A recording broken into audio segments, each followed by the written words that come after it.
Welcome back, folks. Sheepdog Smokey here, as always, and today has, as many in the last several months, been incredibly active. For those of you who follow politics, you'll remember the Neil Gorsuch and Brett Kavanaugh confirmation hearings, and you'll remember the circus both were. Kavanaugh definitely worse than Gorsuch. The Senate Democrats trying to ruin a good man's life completely and totally. In 30-odd, 40-odd years, no one had had a bad word to say about Brett Kavanaugh. Had a stellar career, he has a wonderful family, but once he was nominated for Supreme Court, he became the most horrid person on the planet. Because a woman decided to say something happened somewhere in her home state at some point in the 80s. And Democrats immediately jumped to, that's proof. He's guilty, he's guilty, he's guilty. If you go to the police, and imagine I'm 43 years old. If I go to the police and I say, sometime between my 4th and 9th birthdays, I think somebody touched me somewhere in Texas, I would be in a mental institution within weeks, understudy for why I thought that was a valid police report. It's just that simple. Burden of proof in this country is on the accuser, not the accused. You cannot prove innocence. You can fail to prove guilt, in which case the person is acquitted, but you cannot prove innocence because you cannot prove a negative. If something happens, up until about 2 months ago, no one was working from my office. So that meant the number of people entering and exiting that office were probably 5 or fewer people. Now let's say something went missing. You wouldn't go to the people who had not entered that office in months and say, we're going to search your home for this missing item. You can't go to someone and say, you need to prove you didn't take this. Because I can't prove that I didn't do something. I can prove I did something else, It's called what police call an alibi. At 12:53 in the morning on this date in this location, someone was shot. Where were you between the hours of 12 and 2 a.m. on this date? Well, I was at my office working, and there's security camera footage of me. Well, that proves you weren't where the person was shot. That's how it works. You have to be able to prove a positive thing. Yet now, start with Amy Coney Barrett's confirmation, we're starting to see the same song and dance yet again. Wild accusations, ranting and railing from Democrats about anything and everything they want to rant and rail about, whether it's relevant or not, and the media are praising them for it. We've seen just lie after lie after lie, and it's getting old, okay? Dianne Feinstein asked Amy Coney Barrett if it was legal or constitutional for the president to delay an election. Amy Coney Barrett answered beautifully that she would have to hear arguments from the litigants. She would have to consult case studies in history and precedent. She would have to confer with her colleagues before she could issue a ruling. Now, to liberals everywhere, that equates to her saying, yes, Trump can do whatever he wants, which is not true. Okay, unless the law specifically says this may never be done, then there are reasons that it may be ruled that it can be done on certain things. Okay? I've read the Constitution. Nowhere in the Constitution does it mention that you either may or may not delay an election. It doesn't mention it.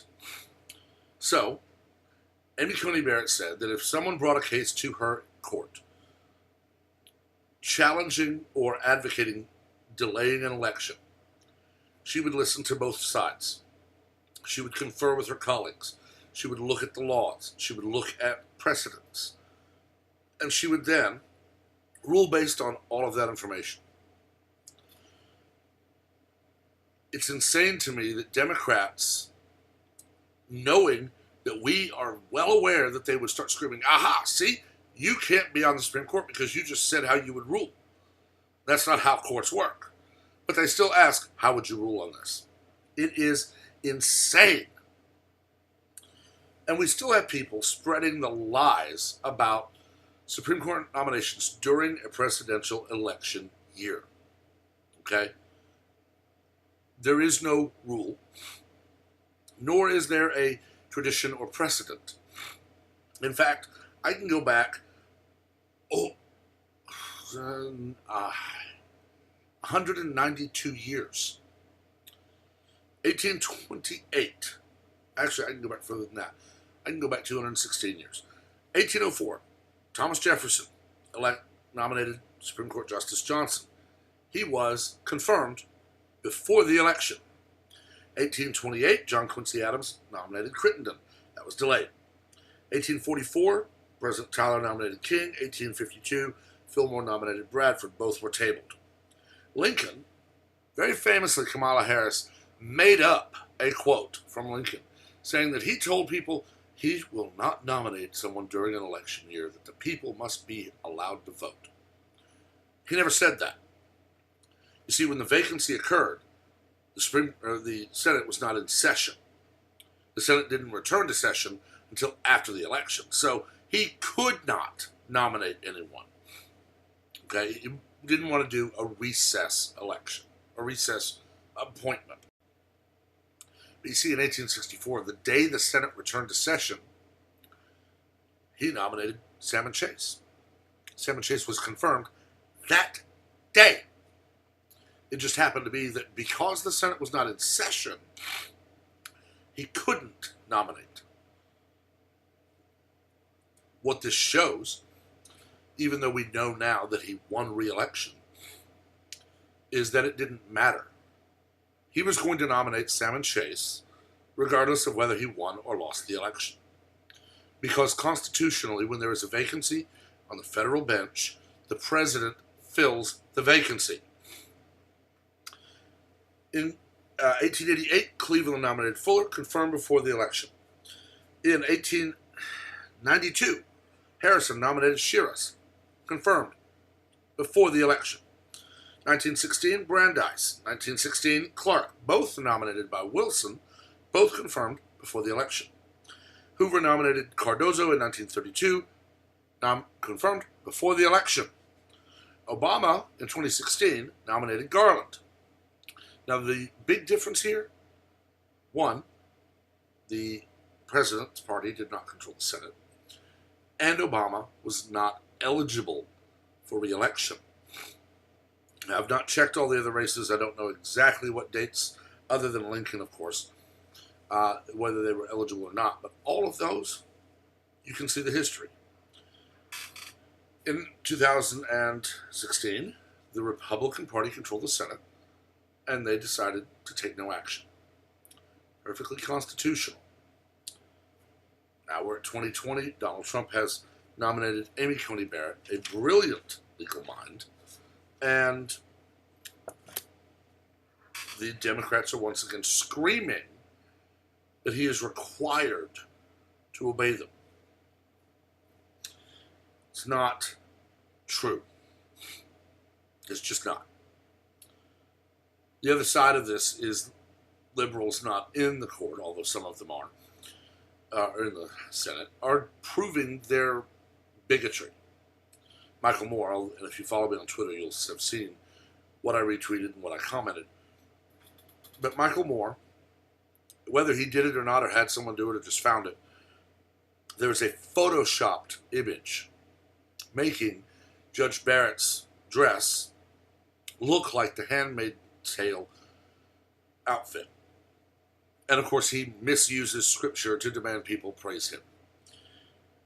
Except that the author of A Handmaid's Tale has said that the people of praise, the group that Barrett once belonged to but does not now, was not the inspiration for her book.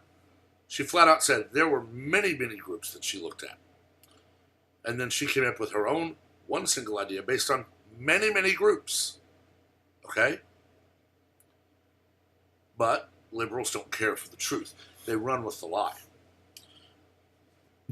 It's the same thing when you look at their stance, and this is coming up as well. They don't care about hypocrisy. Okay? You look at Hirono today, in front of Barrett's children, asking if at any point since she became a legal adult, has she sexually harassed someone or tried to gain sexual favors from someone.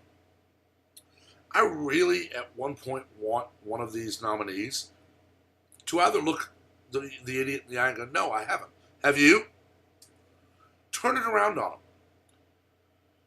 Now, this happened. Congressman or Senator Cornyn very wonderfully allowed her to show that she had no notes that she was working from. She's literally coming up with every answer off the top of her head brilliantly. While Hirono has these stacks of papers in front of her with all these loaded questions to ask her. Schumer demands that she say she will recuse herself from any decision that he says she should recuse herself from.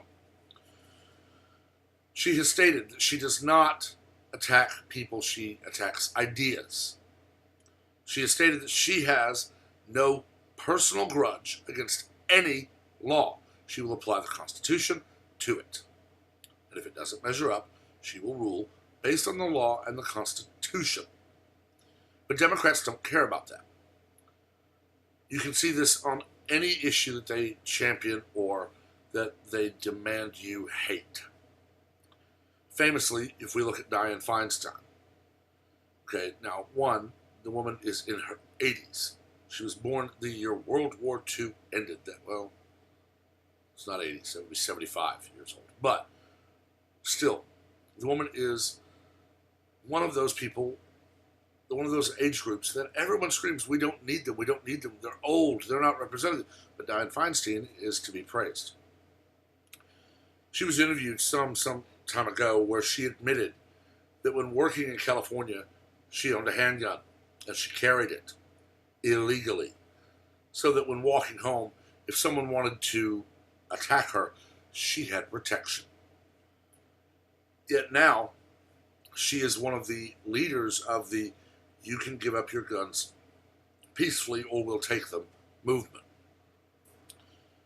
They rant and rail about background checks, okay? This is the big one. People will say that Indiana doesn't do enough background checks, but they're not talking about Indiana, they're talking about Illinois law. Indiana does not require a secondary background check by state law. They run the federally required background check. You see, they are doing a background check. They're running the check through NICS as required by federal law. Every state must do this. You go to a store to buy a firearm, you will have a background check run. I hold a license to carry.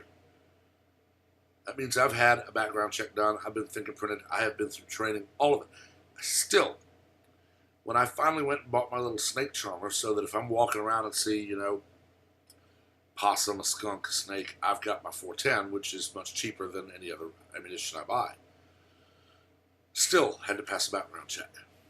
And I've had my license to carry now for pushing 13 years since I got it back. They don't care about that.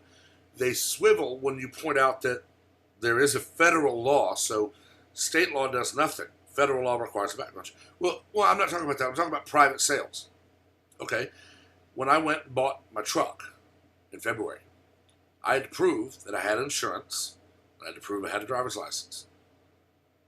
If I go to someone's house and I buy a car from them cash, I don't have to prove nothing. It's that simple.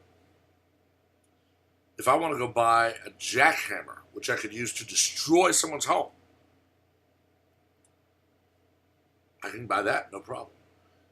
But you see, it's not about security or common sense or anything. It's about control. The Second Amendment has always been under attack by liberals because it is the one thing that allows Americans to ensure we will not ever again live under the thumb of a tyrant.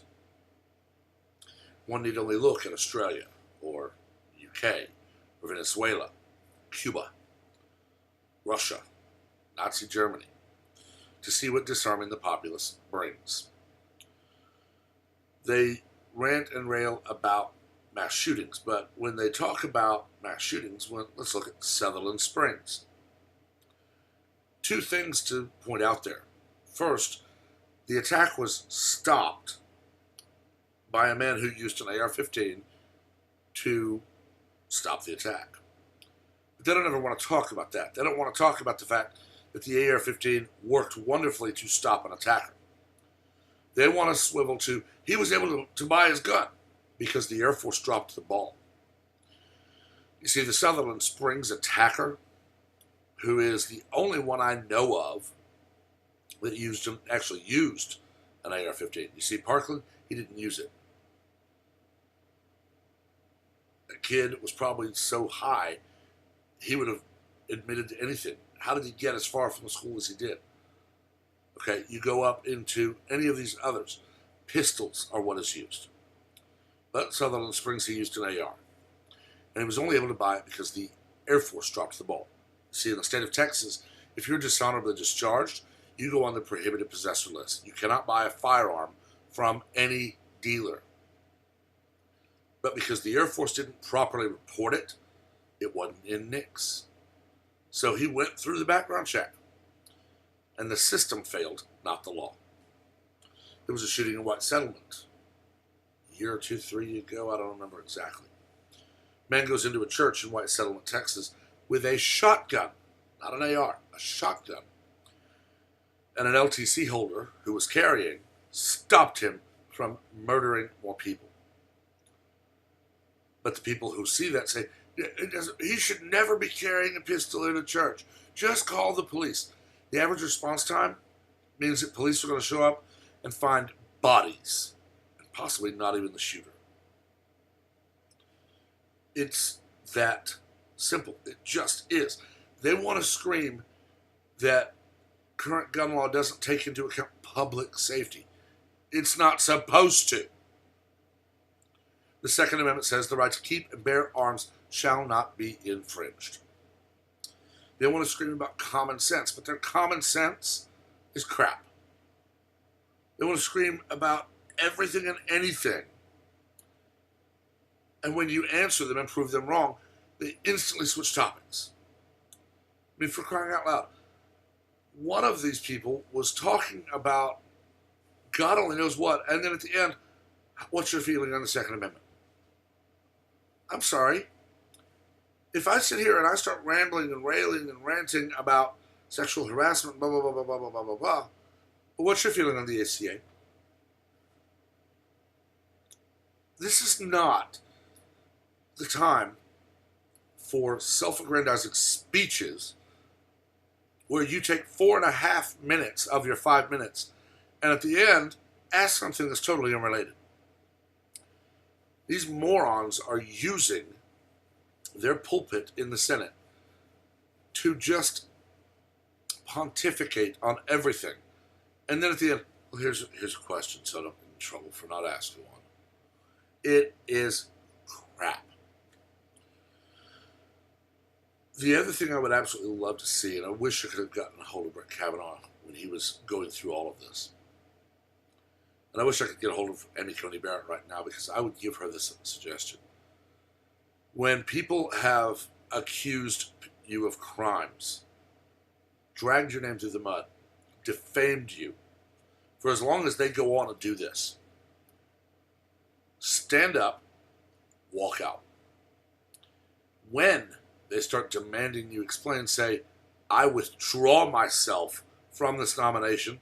I am going to contact my lawyer to press slander and defamation charges against everyone in this room that has done so, and then walk out.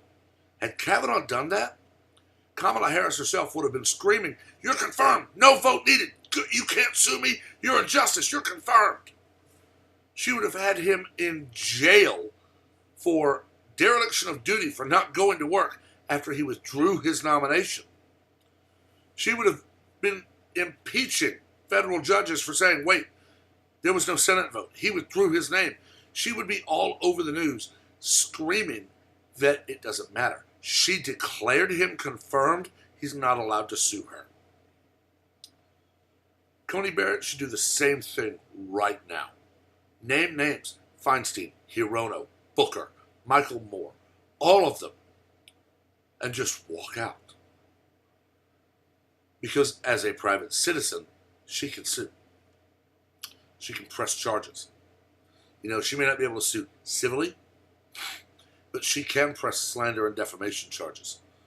Maybe when a few of these morons who think that they can apply a religious litmus test or they can twist words and lie about you to get their way, maybe when a few of them face criminal charges for their crap, the rest will decide, I don't want this, I'm just going to retire. I don't know. I've gotten a little worked up in this, but it's something that I just could not ignore any longer. Let me know what you think. I've named a few names in here, but I will lay really good odds they'll never find this channel. And if they do, I'll give as good as they give. For the rest of us, be civil. We can get passionate, we can get worked up about our beliefs, but we can remain civil. If someone starts pulling the crap like Hirono or Feinstein or Booker pulled today, I'll give as good. And I will not hold back. But if you're civil, you can disagree, and we can still discuss, dissent, and debate. Make sure you're subscribed. I'm doing the giveaway at 500, 1,000, and 1,500. Make sure that you like the video to affect the algorithm. Share the video to widen the conversation, and make sure to turn on notifications so videos like this off schedule you know about. Until next time, have a wonderful day.